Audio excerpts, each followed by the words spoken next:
Hello guys, welcome back to Sideline Football. Ipswich Town versus Manchester United.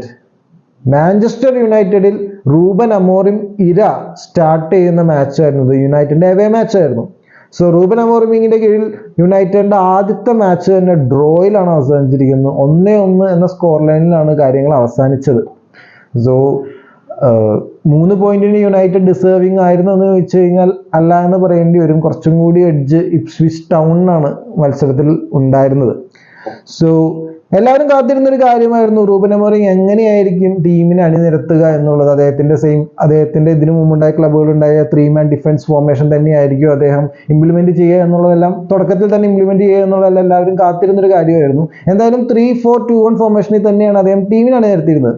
ഇനി അവരുടെ lineup പ്ലേയേഴ്സിനെ നോക്കുകയാണെങ്കിൽ central 3-man ഡിഫൻസിലെ central ഡിഫൻഡറായിട്ട് എല്ലാവരും predict ചെയ്ത പോലെ ഡീലൈറ്റ് തന്നെയായിരുന്നു. ഇനി റൈറ്റ് സെന്റർ ബാക്ക് ആയിട്ട് മസ്രോയും ലെഫ്റ്റ് സെന്റർ ബാക്ക് ആയിട്ട് ജോണി ഇവാൻസും ആണ് കളി സ്റ്റാർട്ട് ചെയ്തത്. വിങ് ബാക്സ് ആയിട്ട് ഡിയോഗോ ഡാലോട്ടാണ് ലെഫ്റ്റ് വിങ് ബാക്ക് ആയിട്ട് ഉണ്ടായത്. അത് ഏവർക്കും ഒരു എക്സ്പെക്റ്റഡ് ആയിരുന്നു. റൈറ്റ് വിങ് ബാക്കിൽ അമദ് ഡെയ്ലോ ആയിരുന്നു. അതത്ര എക്സ്പെക്റ്റഡ് ആയിരുന്നില്ല. എനിവേ മിഡ്ഫീൽഡ് പിവറ്റ് കോംബോ എന്നെ ശരിക്കും ഒന്ന് സർപ്രൈസ്ഡ് ആക്കി കളഞ്ഞു. കാരണം കസമീറോയും എറിക്സണുമാണ് മാച്ച് സ്റ്റാർട്ട് ചെയ്തത്. കോബി മൈനോ ഉണ്ടായിരുന്നില്ല സ്റ്റാർട്ടിംഗ് ലൈനപ്പിൽ. ഇനി എടുത്തു പറയാനുള്ളത് നമ്പർ 10 കാര്യമാണ്. അതിലൊരാൾ ബ്രൂണോ ഫെർണാണ്ടസ് തന്നെ ആസ് എക്സ്പെക്റ്റഡ്, മറ്റൊരാൾ ഗർനാച്ചോ ആയിരുന്നു. പിന്നെ എന്നെ അത്ഭുതപ്പെടുത്തിയൊരു കാര്യം സ്റ്റാർട്ടിംഗ് സ്ട്രൈക്കറിന്റെ കാര്യമാണ്. 2 സ്ട്രൈക്കേഴ്സിനെ ബെഞ്ചിലിരുത്തിക്കൊണ്ട്, അതായത് ഹോളണ്ടിനെയും സെർക്സിനെയും ബെഞ്ചിലിരുത്തിക്കൊണ്ട് റാഷ്ഫോർഡിനെയാണ് സ്റ്റാർട്ടിംഗ് നമ്പർ 9 ആയിട്ട് റൂബൻ അമോറിം കളിപ്പിച്ചത്. സോ ഇതായിരുന്നു യുണൈറ്റഡിന്റെ റൂബൻ അമോറിമിന്റെ കീഴിലുള്ള ആദ്യത്തെ ലൈനപ്പ്. മത്സരം തുടങ്ങി 90 സെക്കൻഡ് എത്തുന്നതിന് മുമ്പ് തന്നെ റൂബൻ അമോറിം ഇരയിലെ ഫസ്റ്റ് ഗോൾ യുണൈറ്റഡിന് വേണ്ടി മാർക്കസ് റാഷ്ഫോർഡ് നേടി എന്നുള്ളതാണ്. റൈറ്റ് വിങ്ങിൽ നിന്നും അമദ് ഡെയ്ലോന്റെ ഒരു തണ്ടറസ് റൺ, രണ്ട് ഇപ്സ്വിച്ച് പ്ലേയേഴ്സിനെ ബീറ്റൻ ചെയ്തിട്ടുള്ള റണ്ണായിരുന്നത്. ബോക്സിലെത്തിയ ഡയലോ പാരലായി ഓടിക്കൊണ്ടെത്തുന്ന സ്ട്രൈക്കറായ റാഷ്ഫോർഡിനെ പന്ത് വെച്ച് കൊടുക്കുകയായിരുന്നു. റാഷ്ഫോർഡ് ഫസ്റ്റ് ടൈം ടച്ചിൽ തന്നെ ബോൾ ഫിനിഷ് ചെയ്യുന്നുണ്ട്. അങ്ങനെ റൂബൻ അമോറിം ഇര ഒരു ഫ്ലൈയിങ് സ്റ്റാർട്ട് തന്നെ നേടി 2 മിനിറ്റ് തികയുന്നതിന് മുമ്പ് തന്നെ മത്സരത്തിൽ. അതിനുശേഷം 6ാമത്തെ മിനിറ്റ് എറിക്സണ് പിന്നെ ഒരു ലോങ് റേഞ്ചർ അവസരം കിട്ടിയതാണ്. ഒരു ലോങ് ഷോട്ട് അദ്ദേഹം എടുക്കുകയും ചെയ്യുന്നുണ്ട്. പക്ഷെ അത് ബോക്സിന് പുറത്തേക്കാണ് പോയത്.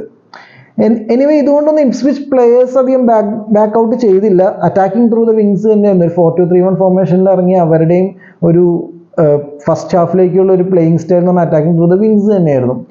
സോ ഇവിടെ ഈ ഒരു സിസ്റ്റത്തിൽ, റൂബൻ അമോറിമിന്റെ സിസ്റ്റത്തിൽ കളിക്കുമ്പോൾ മേജർ ഒരു പ്രശ്നം എന്ന് വെച്ച് കഴിഞ്ഞാൽ വിങ് ബാക്സിന് ഫോർവേഡ് അറ്റാക്കിംഗ് ഡ്യൂട്ടീസ് മാത്രമല്ല ഡിഫൻസീവ് ഡ്യൂട്ടീസും വളരെ വെടുപ്പായിട്ട് തന്നെ ചെയ്യേണ്ട ഒരു ആവശ്യമുണ്ട്. സോ ഈ അറ്റാക്കിംഗ് ത്രൂ ദ വിങ്സ് ആണ് എതിർ ടീം ഫോക്കസ് ചെയ്യുന്നതെങ്കിൽ വിങ് ബാക്സിന് നല്ല പണിയായിരിക്കും, ഇരട്ടി പണിയായിരിക്കും. സോ അതിൻ്റെ ഒരു വാർണിംഗ് ആയിരുന്നു 11ാമത്തെ മിനിറ്റിൽ. റൈറ്റ് സൈഡിൽ കൂടെ ആയിരുന്നു അറ്റാക്ക് വന്നത്. ബേൺസ്, ഇപ്സ്വിച്ച് വിങ്ങറായ ബേൺസ് വെച്ച് കൊടുക്കുന്ന പന്ത് ബോക്സിന്റെ എഡ്ജിൽ നിന്ന് സ്കിമോഡിക്സ്, എനിക്ക് അദ്ദേഹത്തിന്റെ പ്രൊണൗൺസിയേഷൻ കറക്റ്റാണെന്ന് അറിയില്ല, അദ്ദേഹം ഒരു ഷോട്ട് എടുക്കുന്നുണ്ട്. പക്ഷെ അവനെ സേവ് ചെയ്യുന്നുണ്ട്. സോ അവിടെ തന്നെ യുണൈറ്റഡിന് അത്യാവശ്യം നല്ല വാർണിംഗ് കിട്ടി. വിങ് ബാക്സ് അത്യാവശ്യം നന്നായിട്ട് പെർഫോം ചെയ്യേണ്ടി വരും, especially Diogo Dalot and Amad Diallo. So ഇതിനുശേഷം ഇപ്സ്വിച്ച് അവരുടെ മത്സരത്തിന് ഇന്റൻസിറ്റി ഇങ്ങനെ പതുക്കെ കൂട്ടിക്കൊണ്ട് വന്നു എന്നുള്ളത് തന്നെയാണ്. അതിനിടയിൽ യുണൈറ്റഡിന് ഗർനാച്ചോ വഴി നല്ലൊരു അവസരം കിട്ടിയതാണ് 20 മിനിറ്റ് എത്തുന്നതിന് മുമ്പ് തന്നെ. പക്ഷെ അദ്ദേഹത്തിന്റെ ഒരു കേളിംഗ് ഷോട്ട് ടാർഗറ്റ് ഫൈൻഡ് ചെയ്തില്ല. അതിനുശേഷം ഇപ്സ്വിച്ച് ടൗണിന് ഒരു ഫ്രീ കിക്ക് എടുക്കുന്നുണ്ട് അമാരി ഹച്ചിൻസൺ വഴി. പക്ഷേ അദ്ദേഹത്തിന്റെ ഷോട്ട് ഒനാനയ്ക്ക് ഒരു വലിയ ചലഞ്ചൊന്നും കൊടുത്തില്ല. അതിനുശേഷം മത്സരത്തിന്റെ ഇന്റൻസിറ്റി കൂടി പോകവേ ഡാലോട്ടിന് ഒരു അവസരം കിട്ടി. പക്ഷെ ഡാലോട്ടിന് അത് മുതലാക്കാൻ കഴിഞ്ഞില്ല. ആൻഡ് 40ാമത്തെ മിനിറ്റിലാണ് മത്സരത്തിലെ ഒരു ബിഗ് ചാൻസ് ഇപ്സ്വിച്ച് ടൗണ് കിട്ടുന്നത്. സോ ഈ ഒരു ചാൻസ് സ്ട്രൈക്കറായ ലിയാം ഡെലപ്പിനാണ് അവസരം കിട്ടിയത്. ലെഫ്റ്റ് ഫ്ലാങ്കിൽ നിന്ന് ഡിഫൻഡേഴ്സിന്റെ നടുക്കെ കൂടി ഒരു ത്രൂ ബോൾ അദ്ദേഹത്തിന് കിട്ടി. തൊട്ട് മുന്നിൽ ഗോൾ കീപ്പർ മാത്രം, എന്നാൽ ഗോൾ ലൈനിന് കുറച്ച് മീറ്റേഴ്സ് മാത്രമേ വ്യത്യാസം ഉണ്ടായിരുന്നു. ഒരു പവർഫുൾ ഷോട്ട് തന്നെ എടുത്തു. പക്ഷേ ഗോൾ കീപ്പറായ ആൻഡ്രേ ഒനാന ഒരു ഫാബുലസ് സേവ് തന്നെ അവിടെ നടത്തി, യുണൈറ്റഡിനെ അവിടെ രക്ഷപ്പെടുത്തി എന്ന് പറയാം. തൊട്ടടുത്ത നിമിഷം തന്നെ പിന്നെയും ഒരു ഷോട്ട് വരുന്നു കജൂസ്റ്റെ വക, ഇപ്സ്വിച്ച് ടൗൺ പ്ലെയറായ കജൂസ്റ്റെ വക. അദ്ദേഹത്തിന്റെ ഷോട്ട് പക്ഷെ പുറത്തേക്കാണ് പോയത്. അപ്പോൾ ആ യുണൈറ്റഡ് പോസ്റ്റിൽ ഇങ്ങനെ ഹീറ്റ് ഇങ്ങനെ കയറി വരികയായിരുന്നു. തൊട്ടടുത്ത നിമിഷം 43ാമത്തെ നിമിഷത്തിൽ ആ റിസൾട്ട് ഇപ്സ്വിച്ച് ടൗൺ ആഗ്രഹിച്ച റിസൾട്ട് അവർക്ക് കിട്ടി, അതിൻ്റെ ഒരു എൻഡ് പ്രൊഡക്റ്റ് അവർക്ക് കിട്ടി എന്ന് പറയാം. റൈറ്റ് വിങ്ങിൽ നിന്നും ബേൺസ് കൊടുക്കുന്ന പാസ് ഒമാരി ഹച്ചിൻസൺ ഡിഫൻസിന് തൊട്ട് മുന്നിൽ വെച്ച് റിസീവ് ചെയ്യുകയും ടേൺ എടുക്കുകയും ചെയ്ത് ഒരു കേർലിംഗ് ഷോട്ട് അങ്ങ് വായിക്കുന്നുണ്ട്. ഡിഫൻഡറായ മസ്റോയി ഒന്ന് ചാടി നോക്കി, അദ്ദേഹത്തിൻ്റെ തലയിൽ ജസ്റ്റ് ഒന്ന് തട്ടി ഒന്ന് പൊന്തി ലെഫ്റ്റ് കോർണറിലേക്ക്, പോസ്റ്റിൻ്റെ ലെഫ്റ്റ് കോർണറിലേക്ക് ആ പന്ത് എത്തുകയായിരുന്നു. ഒനാന ഡൈവ് ചെയ്ത് നോക്കിയെങ്കിലും രക്ഷയുണ്ടായിരുന്നില്ല. മേ ബി മസ്റോയിയുടെ ആ ഒരു ടച്ച് കുറച്ച് ഹെൽപ്ഫുൾ ആയിരുന്നിട്ടുണ്ടാവാം ഹച്ചിൻസന്റെ ആ ഷോട്ടിന്. അങ്ങനെ 41ാമത്തെ മിനിറ്റിൽ തന്നെ ഒമാരി ഹച്ചിൻസൺ വഴി ഇപ്സ്വിച്ച് ടൗൺ ഈക്വലൈസിങ് ഗോൾ കണ്ടെത്തി ഫസ്റ്റ് ഹാഫിൽ തന്നെ. സെക്കൻഡ് ഹാഫിന്റെ തുടക്കത്തിൽ ഗർനാച്ചോയ്ക്ക് അഗൈൻ ഒരു അവസരം കിട്ടിയതായിരുന്നു യുണൈറ്റഡിന് വേണ്ടി ലീഡ് എടുക്കാനായിട്ട്. ബ്രൂണോ ഫെർണാണ്ടസ് ബോക്സിനകത്തേക്ക് ലെഫ്റ്റ് സൈഡിലേക്ക് വെച്ചു കൊടുത്ത പന്ത് ഗർനാച്ചോ ഓടിക്കേറി എടുക്കുന്ന ഷോട്ട് പക്ഷേ ഇപ്സ്വിച്ച് ഗോൾ കീപ്പറായ മ്യൂറിച്ച് സേവ് ചെയ്യായിരുന്നു. സോ അത് നല്ലൊരു അവസരം അവിടെ യുണൈറ്റഡിന് നഷ്ടപ്പെട്ടു എന്ന് തന്നെ പറയാം. അതിനുശേഷം 52ാമത്തെ മിനിറ്റിൽ അഗൈൻ നേരത്തെ പറഞ്ഞ അതേ പ്ലെയർ ലിയാം ഡെലിപ്പ് അഗൈൻ ഒരു ഗോൾഡൻ ഓപ്പർച്യൂണിറ്റി അദ്ദേഹത്തിന് കിട്ടിയതാണ് ഇപ്സ്വിച്ചിന് വേണ്ടി ലീഡ് എടുക്കാനായിട്ട്. നേരത്തെ ഫസ്റ്റ് ഹാഫിൽ അദ്ദേഹത്തിന്റെ ഷോട്ട് ഒനാന സേവ് ചെയ്യുകയാണെങ്കിൽ ഇവിടെയും സെക്കൻഡ് ഹാഫിലും സെയിം അവസ്ഥ തന്നെയായിരുന്നു. റൈറ്റ് വിങ്ങിൽ നിന്ന് ബേൺസ് വെച്ച് കൊടുത്ത ഒരു ക്രോസിന് ഒരു ഫ്ലിക്കിംഗ് ടച്ചാണ് അദ്ദേഹം കൊടുത്തത്. പക്ഷേ അഗെയിൻ ഒനാന ഒരു നല്ലൊരു സ്ട്രെച്ച് അത് സേവ് ചെയ്തു. അങ്ങനെ ഒനാന ഈ മത്സരത്തിൽ രണ്ടാമത്തെ ഗോൾഡൻ സേവ് ആണ് ഒനാന വക യുണൈറ്റഡിനെ സേവ് ചെയ്യാനായിട്ട്. അതിനുശേഷം വൈകാതെ തന്നെ മിഡ്ഫീൽഡിൽ റൂബൻ അമോറിം ചേഞ്ചസ് വരുത്തി എന്നുള്ളതാണ്. കാസമീറോ അത്യാവശ്യം ടയേർഡായിട്ടൊക്കെ തോന്നിയായിരുന്നു പ്ലെയർ, ആ ഒരു എനർജി കീപ്പ് ചെയ്യാൻ അദ്ദേഹത്തിന് പറ്റുന്നുണ്ടായില്ല. സോ കാസമീറോനെ മാറ്റിയിട്ട് പകരം മാനുവൽ ഉഗാർട്ടേനെ മിഡ്ഫീൽഡിലേക്ക് ഇറക്കി വിട്ടു. അതേസമയം തന്നെ ലെഫ്റ്റ് സെന്റർ ബാക്ക് ആയിരുന്ന ജോണി ഇവാൻസിനെ മാറ്റിയിട്ട് പകരം ലൂക്ക് ഷോ ടീമിലേക്കൊരു തിരിച്ചുവരവ് നടത്തി.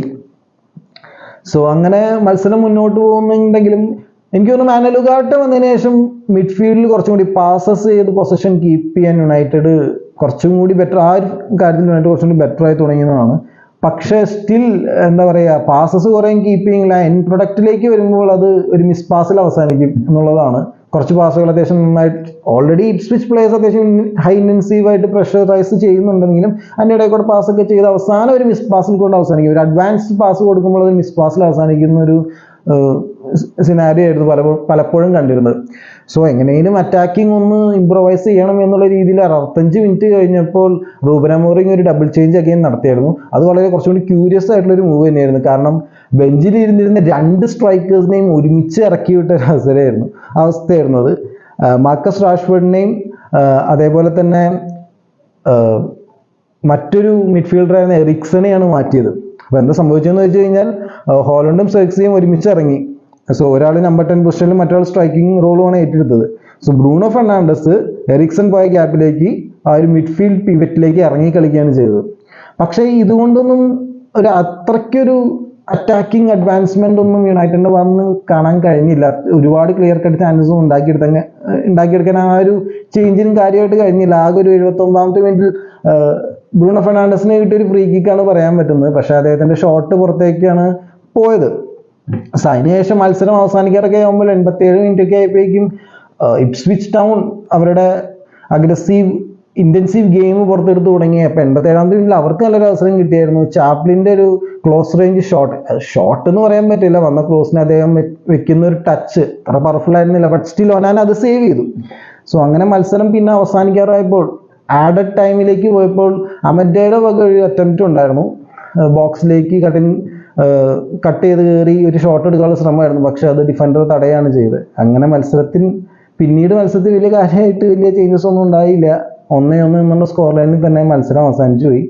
ഇനി മത്സരം ഓവറോളായിട്ട് നോക്കുകയാണെങ്കിൽ മാഞ്ചസ്റ്റർ യുണൈറ്റഡിനേക്കാളും എന്തുകൊണ്ടും ഇപ്സ്വിച്ച് ടൗൺ ആണ് കുറച്ചും കൂടി 3 പോയിന്റ്സ് ഡിസേർവ് ചെയ്തിരുന്നതെന്ന് പറയേണ്ടി വരും. അവരുടെ മെയിൻ ഒരു പ്ലെയർ എന്ന് പറയുന്നത് ഒമാരി ഹച്ചിൻസൺ തന്നെയാണ് ഈ ഒരു മത്സരത്തിലും സ്റ്റാർ പ്ലെയർ ആയിട്ട് എടുത്തു പറയേണ്ടത്. ആ ഗോൾ നേടിയത് മാത്രമല്ല, ഫസ്റ്റ് ഹാഫിലൊക്കെ അദ്ദേഹത്തിന്റെ ഒരു അറ്റാക്കിംഗ് പ്രസൻസ് വളരെയധികം എടുത്തു പറയേണ്ട ഒരു കാര്യം തന്നെയാണ്. ഷോട്ട്സ് എടുക്കുന്നതിനാണെങ്കിലും അതിന് ഒതുങ്ങുന്ന ചാൻസസ് ക്രിയേറ്റ് ചെയ്യുന്നതാണെങ്കിലും ഫസ്റ്റ് ഹാഫിൽ ഒമാരി ഹച്ചിൻസൺ വളരെ നന്നായിട്ട് മികച്ചു നിന്നായിരുന്നു. ഇനി യുണൈറ്റഡിന്റെ കാര്യം പറയുകയാണെങ്കിൽ പുതിയൊരു സിസ്റ്റമാണ്, പുതിയൊരു കോച്ചാണ്. അവരിത് അടുത്തൊന്നും കളിച്ച് പരിചയമില്ലാത്തൊരു ഫോർമേഷനൊക്കെയാണ്. സോ ഫസ്റ്റ് ഈ ഒരു മാച്ചിലെ റിസൾട്ട് അല്ലെങ്കിൽ ഈ ഒരു മാച്ചിൽ പെർഫോമൻസ് വെച്ച് തന്നെ പ്ലെയേഴ്സിനെയോ കോച്ചിനെയോ പുതിയൊരു സിസ്റ്റത്തെയോ ജഡ്ജ് ചെയ്യുന്നത് ശരിയായിട്ടുള്ള കാര്യമല്ല. ഇനി ഓവറോൾ ആയിട്ടൊരു പ്ലെയർ പെർഫോമൻസും കാര്യങ്ങളൊക്കെ ഇവാലുവേറ്റ് ചെയ്ത് പറയുകയാണെങ്കിൽ നമുക്കിപ്പോൾ സെൻറ്റർ ബാക്ക് യൂണിറ്റിൽ നിന്ന് സ്റ്റാർട്ട് ചെയ്യുകയാണെങ്കിൽ ഡിലൈറ്റും മസ്റൂയും was okay, very decent job. Jonny Evans അവരുടെ ആ ഒരു ബാക്കിയുള്ള 2 സെൻറ്റർ ബാക്സിൻ്റെ ലെവലിൽ എത്തില്ലെങ്കിലും അത്ര മോശമാക്കിയില്ല എന്ന് പറയാൻ പറ്റും. ഇനി വിങ് ബാക്സിനായിരുന്നു അഹമ്മദ് ഡയറോ നല്ലൊരു പെർഫോമൻസ് കാഴ്ചവെച്ചു. നല്ല രീതിയിൽ വർക്ക് റേറ്റ് അദ്ദേഹം പ്രൊവൈഡ് ചെയ്യുന്നു. ഫസ്റ്റ് ഗോളിന് അസിസ്റ്റ് വെച്ചത് മാത്രമല്ല നല്ല രീതിയിൽ ഡിഫൻസീവ് ഡ്യൂട്ടീസിനും അദ്ദേഹം ഇറങ്ങി വരുന്നുണ്ടായിരുന്നു. ചില നിമിഷങ്ങളിൽ അദ്ദേഹത്തിന് Ipswich players off the position catch ചെയ്തിരുന്നു. But still it was a good job from Amad ഡയറോ.